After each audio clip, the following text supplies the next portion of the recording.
ignites you to start the Penta project? Well, first, thank you for having me. I'm very happy to be here with you. Penta, I started towards the end of last year with my partners, and I've been active in the Bitcoin space and in the blockchain space going all the way back to 2014.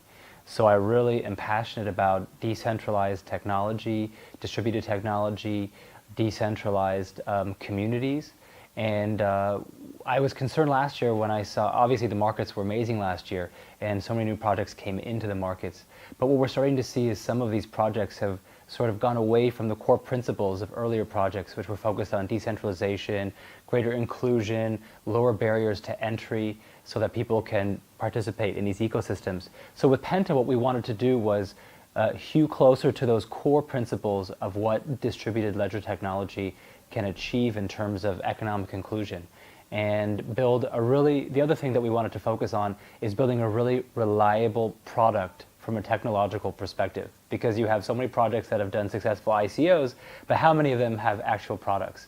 So we're working with a really strong development team to help us make reliable technology, because we recognize that the true value proposition is in the ecosystem. It's the end users whom we bring value to through the technology. So that was the inspiration for starting Penta, and that's the path that we're on now. Okay, great. And as we mentioned in the cover of the white paper, the Penta want to make a universal blockchain connector. So how do we understand or how do you plan to build the universal blockchain connector? Great question. So we call ourselves the Universal Blockchain Connector because we recognize that a major problem in the space right now is that the blockchain world lacks interoperability. And there are other projects that are focused on bridging the gap between blockchains, so blockchain to blockchain. But in our opinion, that only solves one problem. But there's really more problems than just that. If we want, the goal is to make blockchain available to a wide audience, mass adoption. In order to do that, we have to be able to make real gains in the economy, in the real economy. So we have to not only bridge the interoperability gap between blockchains, we also have to make sure that blockchain can be connectable with existing networks like cloud computing systems, with online systems, and centralized systems, because we recognize it's naive to think that everything's going to become a decentralized blockchain-driven system in the future. There's going to be some cases that you will continue to have centralized systems, and there will be other cases where you have decentralized blockchain systems, and you're also going to have brick and mortar companies and systems in the real world. So the Universal Blockchain Connector is connecting not only blockchains, but also blockchains to existing networks and blockchain technology to the off-chain world, so on-chain to off-chain.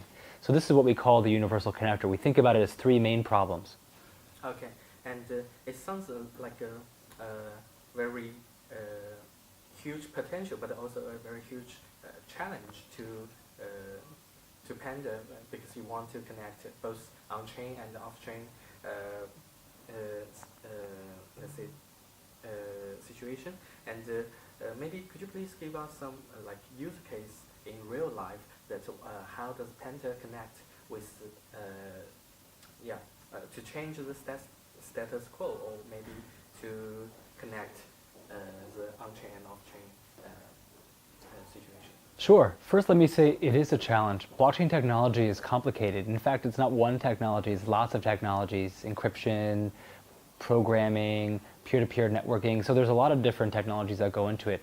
And these are very complex technologies. That's why so few projects have yielded viable products yet. So we believe we have a realistic technical roadmap that will be able to address the concerns that we're trying to, the problems we're trying to solve with our blockchain.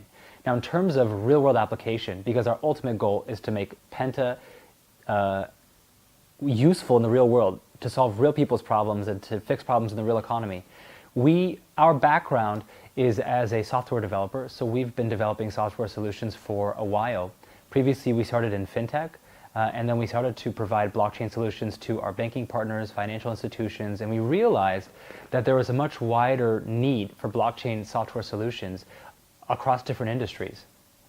And this is what set us on the path of doing Penta, because we needed a public blockchain to reach out to other industries. So let me give you two examples of projects that we've already deployed.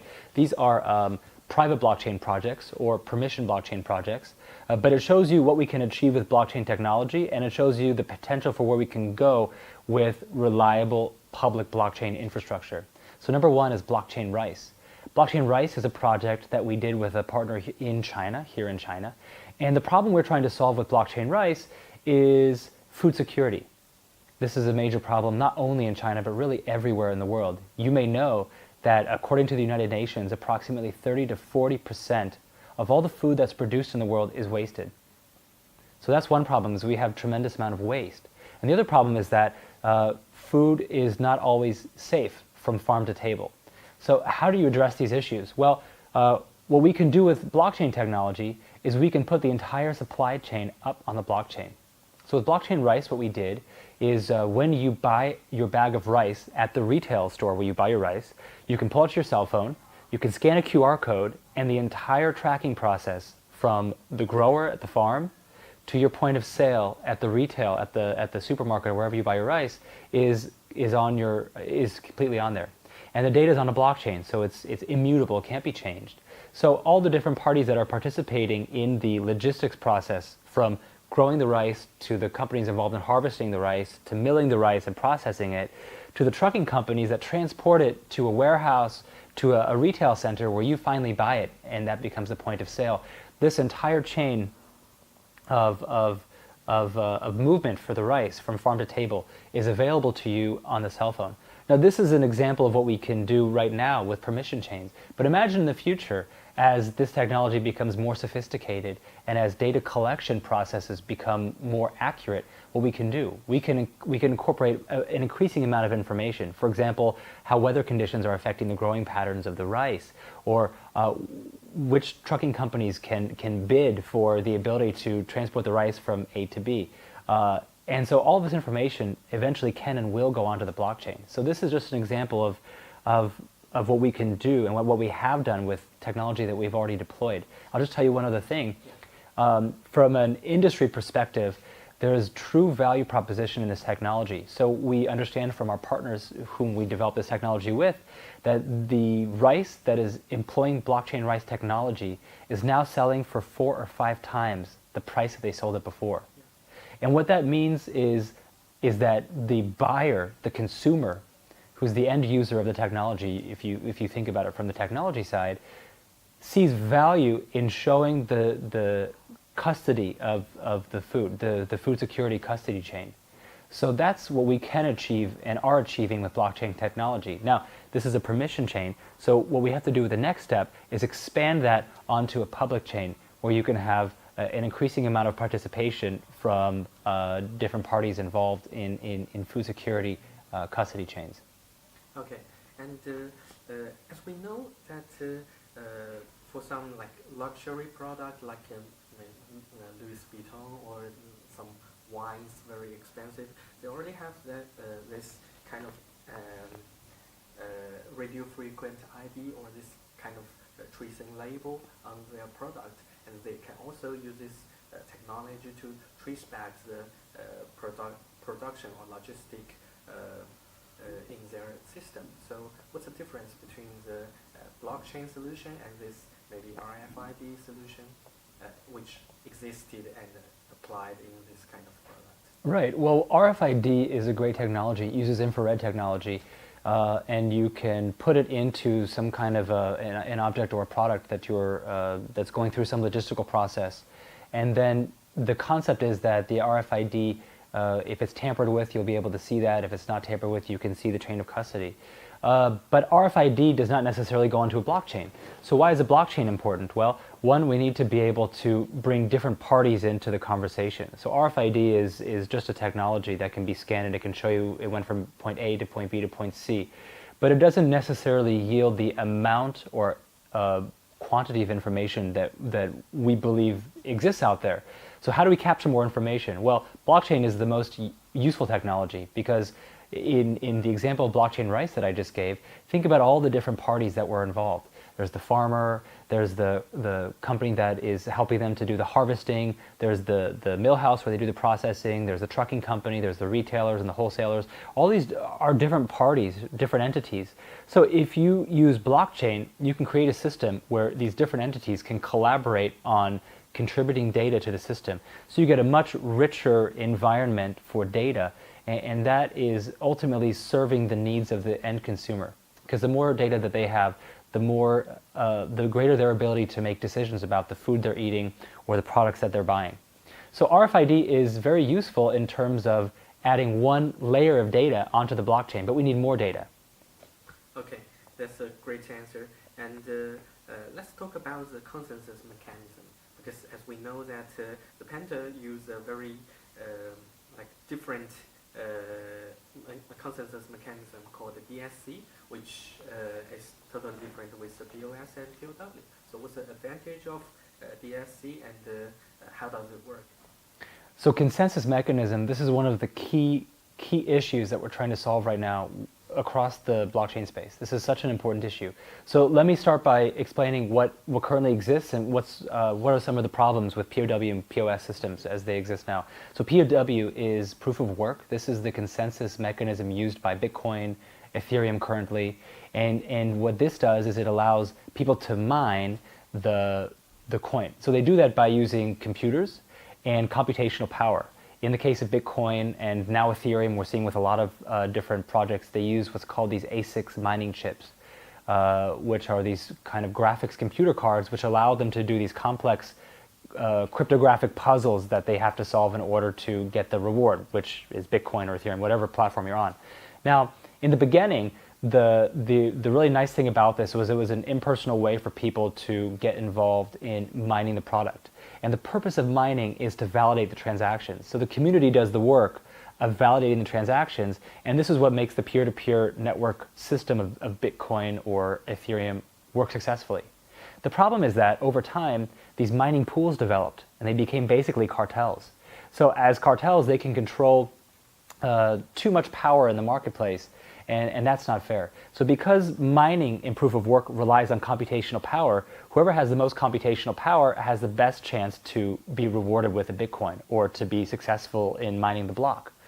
So people recognized this problem and started developing proof of stake as an alternative. So proof of stake is really an umbrella term, and proof of stake is based on social governance. These are voting systems. You can think about it sort of like democratic voting systems that involve the participants of the community in the decision-making process, by which I mean the validation process for the transactions that go onto the blockchain.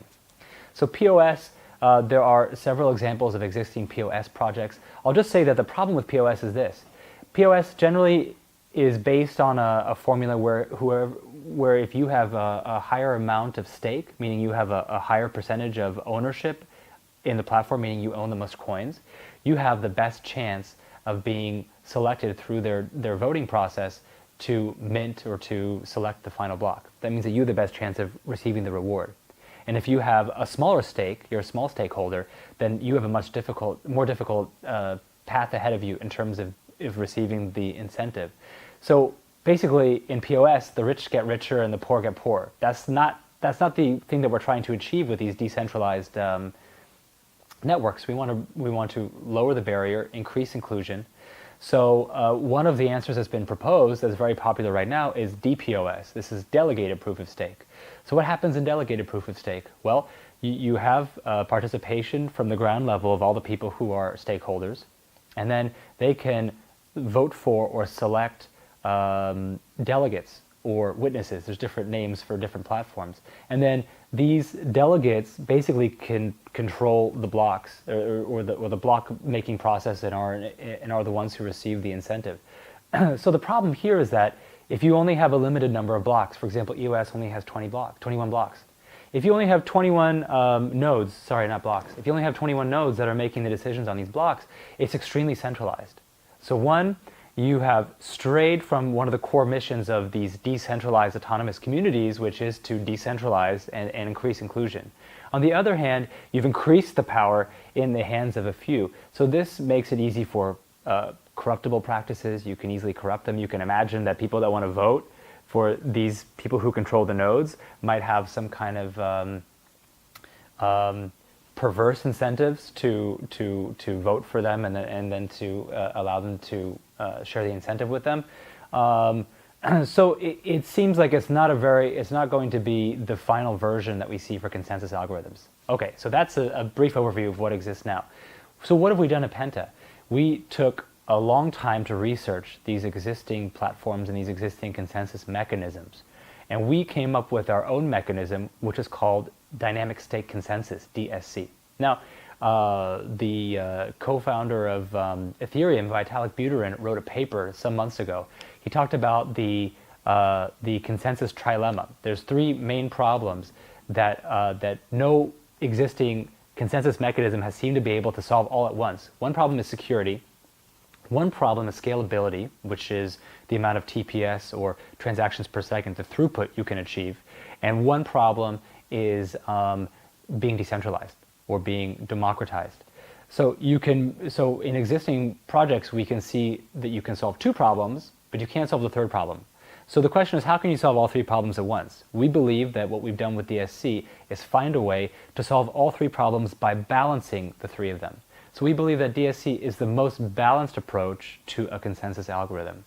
So to give you a brief idea of what we're doing with DSC, there's three layers to it. In the base layer, anybody who's a stakeholder can participate. So it's core to our mission is to be decentralized and to increase the inclusion of the members of our ecosystem.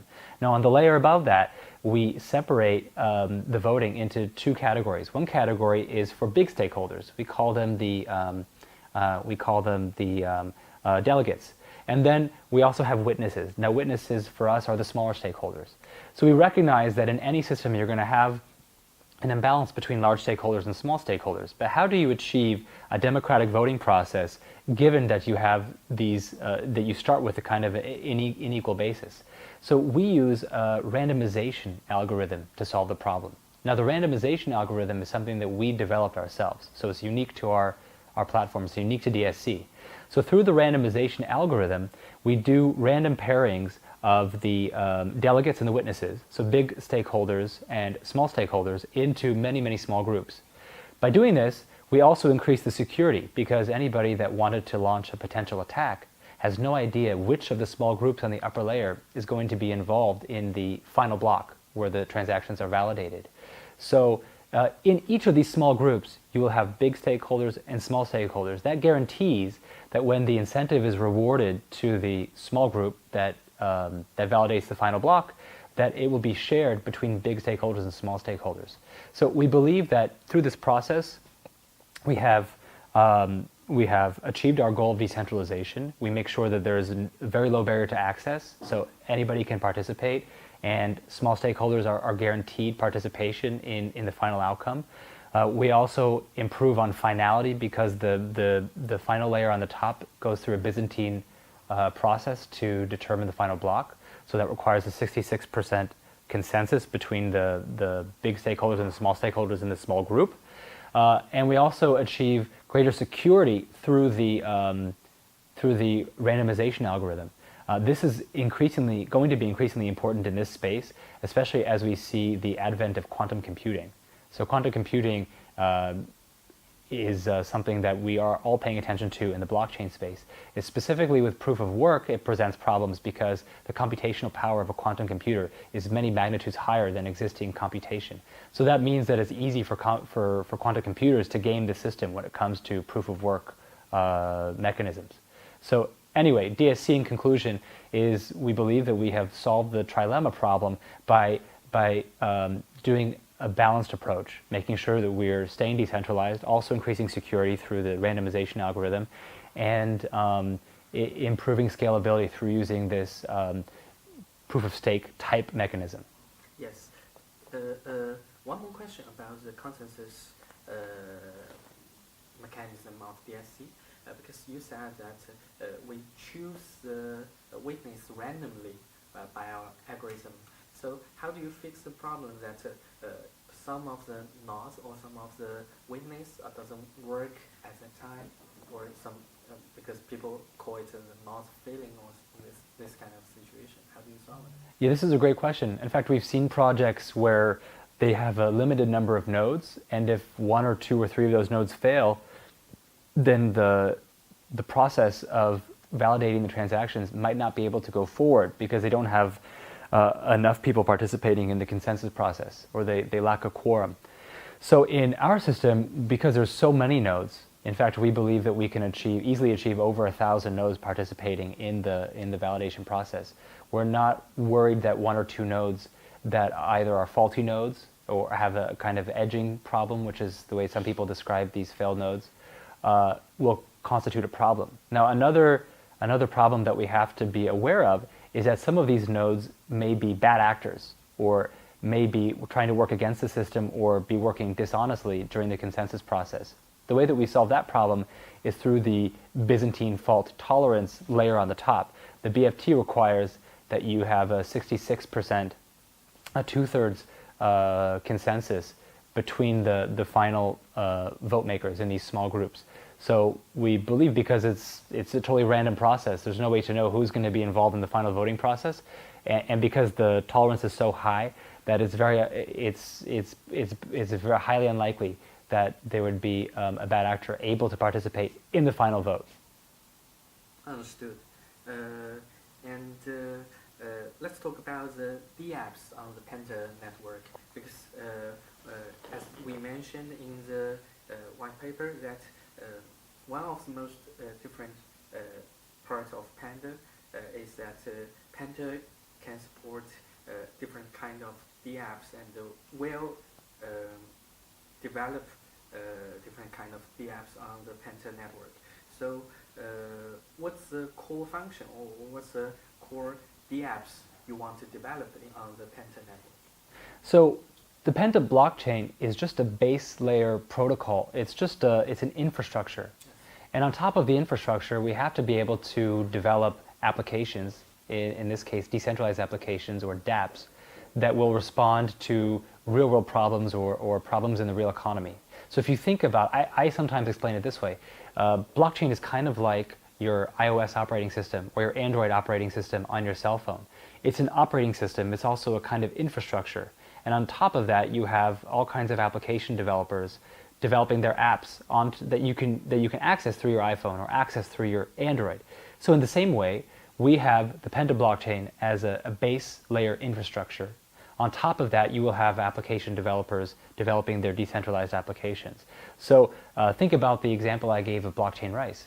Maybe in the future, we can also have blockchain baby milk, or blockchain mineral water. And we already know there's true value in this. It won't be Penta who's going out building these applications. We're just providing the infrastructure for these industry partners to come in and build these applications, or these people that want to solve a real-world problem to come in and build the application. So in order to have a successful application layer, and at Penta, we are dedicated to creating a high-performance DApp layer. What does that mean, high performance? Well, you have to have the consensus problem figured out, like we just said, because you imagine that there could be multiple applications running at the same time on your blockchain using the same infrastructure. And you need to use the community to help you validate all those transactions at the same time. So in order to make the system work, you have to have a very, very strong consensus, but you also have to have strong participation from the people in your ecosystem, so they feel that the process is fair and safe. So that's what we believe we are achieving with DSC. Now, in terms of applications, we already have several enterprise partners that we've worked with, either in providing private blockchain solutions to them, or permission blockchain solutions, or in working with them already to develop public blockchain solutions to their whatever their needs are. So what I think is a little bit different about Penta's approach to other projects is that we're kind of engineering in reverse. Instead of just putting our blockchain out there and then growing the ecosystem, we're already growing our ecosystem. We started with an ecosystem, and now we're growing together towards a public blockchain where they can take advantage of the infrastructure that we will provide through the Penta blockchain. Okay, that's great. And I think the vision of Penta is really big, and there's a lot of things, there must be a lot of things you plan to do in the 2018 and maybe in the future.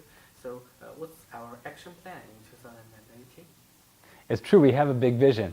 And I think all these blockchain projects have a big vision because we're really talking about transforming the economy.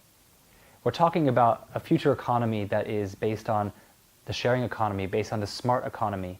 And recently I was in Australia and I heard some young people speaking, people from Generation Z, we say. So these are people who were born after 2000.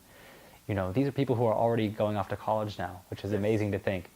And this young lady said that for people of her generation, they don't think of ownership the way that we do. It's not as important to them that they own a house, that they own a car, because they can do Airbnb, or they can do Uber, or they can do couch surfing. They don't need to necessarily have a cat because they can raise a digital cat online, There's surveys out there that show that young people would prefer to have a digital flower sent to them instead of a real flower. This is a new generation with a different way of thinking. And these are the future consumers, the consumers of tomorrow. So if this is any indication of where the economy is going, it's going to be totally different from where we are today. And in order to propagate that economy, we have to have infrastructure and technology that underpins the system and allows it to flow. So that is the true promise of blockchain. So it is a big vision, but transforming the economy is an even bigger vision. So this is just kind of the kind of cogs and screws underlying the system. We need to have that infrastructure in place. Now, in terms of Penta, how are we achieving this? We have released a technical roadmap that I think is realistic. The first thing that we're doing is our consensus algorithm. Like I said, it's key to make sure that we have that in place so that our application layer can function properly. So we have already released an initial version. Internally, we're conducting testing right now. Once we've optimized DSC, we will launch our testnet. So our testnet will be like a beta version of our blockchain, and that will come out by the end of this year, hopefully before Christmas. That's our goal. And then next year, we will launch our mainnet. So about 3 to 6 months after the testnet goes live, then we will launch our mainnet. So that's our short-term roadmap. Now, after the mainnet goes live, we will deploy the application layer, and then we will start deploying the technical stack that is what we call the connection layer, which goes back to a previous question about how we're going to solve the problem of linking blockchain to blockchain, blockchain to existing networks and centralized systems, and on-chain to off-chain. But going back to my conversation about the new economy, just imagine that in the future, everything that has value will go onto the blockchain, because this is an internet of value, or we describe it as a superhighway for value. Blockchain is the infrastructure, but anything of value will go onto the superhighway. So your house, your car, your money and other assets, but also your data, because data is valuable. And your creative works, anything that you create that has value, or if you write a technical white paper, that has value too. All these things will go on the blockchain. So we're trying to create an infrastructure that protects the value that you create in the world and helps you to transfer that value and to have control over how you transfer that value. So this is where I think we're going in terms of the smart economy and the sharing economy. And I believe that we have a realistic way to implement the build out of the Penta infrastructure. Okay, and could you please share with us some few more words of the highlight of Penta? Yeah, like I said, our core mission at Penta is to make sure that we're lowering the barrier to entry, increasing the economic inclusion of people who participate in our ecosystem. One thing I want to say is that we talk a lot about the technology, but the true value proposition of blockchain is the end user. It's the ecosystem. It's not the technology so much as it's what the technology can do for you and what problems the technology can solve in our real economy. So that's what we're focused on at Penta. As I said, we're a little bit reverse engineered from other projects. We started with enterprise partners and project partners, and we've developed private blockchain solutions for them. And now we're growing together towards a public blockchain infrastructure. I think that order of events is correct, and I think that it gives us specific insight in how to construct and deploy usable blockchain technology that will solve real problems like food security, like protecting IP in the smart and sharing economy age. We have a project where we're doing that. It's called Fans Time.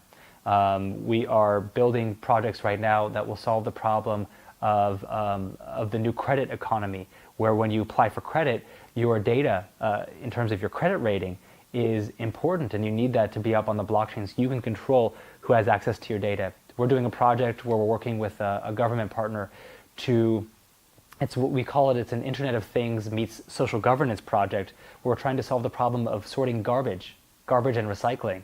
I mean, nothing could be more important to our everyday economy than solving these core issues that affect all of our lives. So I believe that what we're doing with Penta is we're building a reliable, robust blockchain infrastructure that will power the economy of tomorrow. That's great.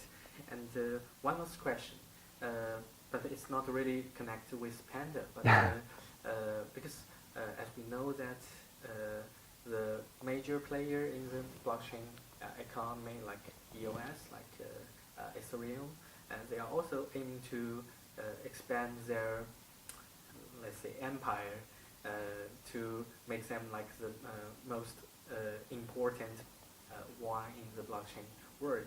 So how do you think about the future of Ethereum or maybe EOS and Bitcoin, and how do we maybe fight with them?